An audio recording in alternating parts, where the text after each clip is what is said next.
Bien, donc voici un nouveau chapitre de comptabilité, la cession d'actifs. On va faire deux parties, la cession des immobilisations corporelles et incorporelles, et on verra dans une autre partie, dans une autre vidéo la cession des actifs financiers.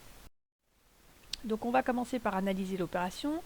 Il s'agit en fait d'une opération de désinvestissement. Et donc il va se dérouler en deux temps. Dans un premier temps, en fait, qu'est-ce qui se passe courant de l'année? Eh bien, on a notre entreprise et de l'entreprise, il va sortir en fait notre immobilisation. Donc soit on l'a vendue, soit on la met au rebut. Et à la fin de l'année, à l'inventaire, en fait, il va falloir également faire sortir cette machine, cette immobilisation du bilan. Donc on va voir comptablement comment cela se passe. Donc première étape, la comptabilisation de la cession. En fait, le schéma comptable est identique à celui d'une vente, sauf qu'elle a le caractère exceptionnel. Donc on a une écriture à la date de la cession, on va débiter soit le compte banque si on a paiement tout de suite, soit le compte 462 créance sur cession d'IMO, compte de la classe 4, compte de tiers, donc c'est une dette, c'est une créance. Pour le montant TT, c'est la vente, et on va créditer de la TVA collectée, c'est une vente, 44,57 pour montant de la TVA, et un produit exceptionnel, le compte 775, produit des cessions d'éléments d'actifs pour la valeur hors taxe de la vente. Donc quelques petites précisions. Si le paiement n'est pas immédiat, on va donc utiliser un compte de dette envers un tiers, le compte 462.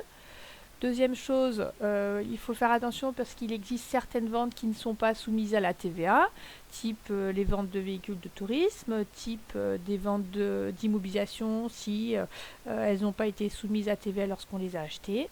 Et troisième élément important, ici on a une vente certes, mais cette vente a un caractère exceptionnel puisque c'est le compte 77, le 7 en deuxième position indiquant le caractère exceptionnel de la vente. Donc ça c'est une écriture qu'on doit reproduire à chaque fois, et ce à la date de la cession. Deuxième écriture, la sortie de l'immobilisation. On va voir que c'est un petit peu différent selon qu'on a une immobilisation non amortissable ou une immobilisation amortissable. Commençons par le cas le plus simple, l'immobilisation non amortissable. Donc cette fois-ci, on se situe à l'inventaire. On va d'une part enregistrer une charge qui correspond à la valeur comptable des éléments d'actifs cédés, et on va créditer l'immobilisation. On fait sortir, donc on crédite l'immobilisation du bilan, et tout ça pour la valeur d'origine. Cette valeur d'origine, c'est la valeur d'entrée en fait de notre immobilisation, et encore une fois on retrouve le caractère exceptionnel. On a une charge à compte 67, le 7 indiquant le caractère exceptionnel. Toujours à l'inventaire, il se peut que sur cette immobilisation, il y avait eu des dépréciations, les dépréciations étant attachées à l'immobilisation. Comme on a fait sortir l'immobilisation, il faut également faire sortir les dépréciations.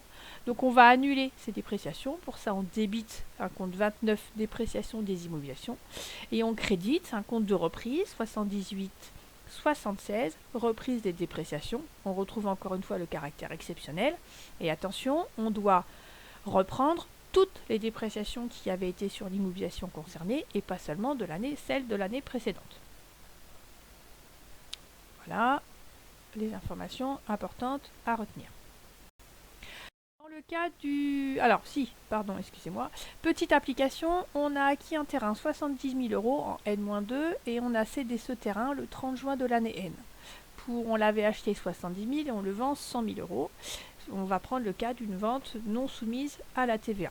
Donc à la date de la cession, c'est-à-dire au 30 juin, on débite 462 créances sur cession d'IMO pour le prix de vente, c'est-à-dire 100 000 €, et on crédite 775 produits des cessions d'éléments d'actifs pour 100 000 €.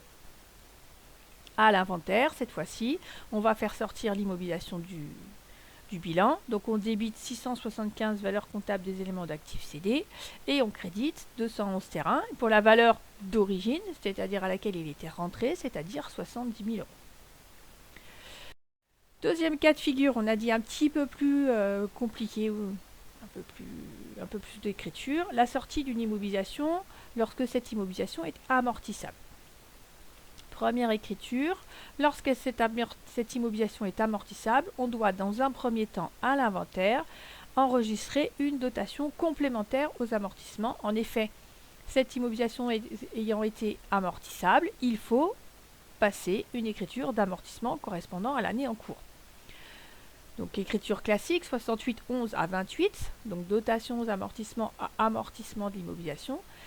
Cette dotation complémentaire va se faire en fait avec un prorata, une proportion, qui prend le début de la date de l'exercice jusqu'à la date de la vente. D'autre part, on va retrouver ensuite l'écriture classique de sortie de l'immobilisation du bilan, 675 valeurs comptables des éléments d'actifs cédés. Mais attention, cette fois-ci, ce n'est pas pour la valeur d'origine, mais c'est pour la valeur nette comptable. On débite, on va faire sortir également les amortissements qui étaient attachés à l'immobilisation, 28 et quelques amortissements d'immobilisation pour la somme de toutes les annuités qui étaient attachées à cette immobilisation. Et enfin, on crédite le compte d'immobilisation, on fait sortir l'immobilisation pour la valeur à laquelle était rentrée, c'est-à-dire la valeur d'origine. Attention ici, la valeur d'entrée, c'est bien la valeur d'origine, et la valeur nette comptable, c'est la valeur d'origine, moins la somme des annuités. On retrouve encore une fois le caractère exceptionnel de la charge 675. Par la suite, on doit passer une autre écriture qui correspond à l'annulation des dépréciations, si jamais il en existait, comme précédemment. Donc on débite dépréciation des IMO, on crédite 78-76 pour la reprise des dépréciations, et on retrouve d'une part le caractère exceptionnel, et d'autre part, on n'oublie pas qu'on reprend la totalité des dépréciations attachées à l'immobilisation. Petite application, on fait une cession le 12 mars de l'année N d'un ordinateur pour 230 € hors taxe, sachant que la vente d'un ordinateur est soumise à TVA au taux normal. Cet ordinateur avait été acquis le 24 avril N-2 pour 1800 € hors taxe et il a subi un plan d'amortissement linéaire sur 3 ans. Première étape, on est à la date de la cession, donc au 12 mars. On en débite une créance sur cession d'IMO pour la valeur TTC de la vente. Et en contrepartie, on crédite de la TVA collectée pour 46 et des produits sur cession d'éléments d'actifs, produits exceptionnels, pour 230. Deuxième étape, on est à l'inventaire. Et donc à l'inventaire, on doit procéder à l'enregistrement d'une dotation complémentaire aux amortissements. Donc on débite 68 dotations aux amortissements, on crédite 28 183 amortissements de matériel informatique. Alors pour quel montant? On avait un bien qui avait été acquis pour 1800 € hors taxe, on l'amortit sur 3 ans, sauf qu'on doit procéder à un prorata de 72 jours, donc 12 jours en mars plus 2 mois, janvier et février, sur l'année, donc 62 jours sur 360, soit 120 €. Ensuite, toujours à l'inventaire, il faut faire sortir l'immobilisation du bilan. Donc on débite 675 valeurs comptables des éléments d'actifs cédés, 28 184 amortissement du matériel informatique et on crédite 21 84 matériel informatique. Dans l'ordre, en fait, on va déterminer la valeur de sortie du matériel informatique, la valeur d'origine, donc on crédite pour 1800. On détermine ensuite la somme des annuités. Donc ici, la première année où on a acquis le bien, c'est-à-dire en N-2, on avait 247 jours, donc on a dû passer un amortissement pour 467. Une annuité entière, c'est 1800 divisé par 3, c'est-à-dire 600 €. Et en N, c'est celle qu'on a passée précédemment, 120 €. Donc on a une somme des annuités de 1131,67. Et par différence, on va trouver la valeur nette comptable, c'est-à-dire la valeur d'origine, 1800, moins la somme des annuités, c'est-à-dire 1131,67. Voici pour ces explications. Alors, à préparer, il y a 5 exercices. Premier exercice, enregistrer l'écriture de cession. Deuxième exercice, enregistrer l'écriture ou les écritures nécessaires. Troisième exercice, passer des écritures d'acquisition. C'est de la révision de ce qu'on a pu faire au premier semestre. Écriture de cession et déterminer les résultats de cession de ce bien. Et enfin, 2 autres exercices. Pareil, on révise un petit peu les chapitres précédents avec un plan d'amortissement et une écriture de cession. Et enfin, une écriture de cession pour l'entreprise Carly. Voilà, vous avez quoi vous entraîner. Bon courage à tous.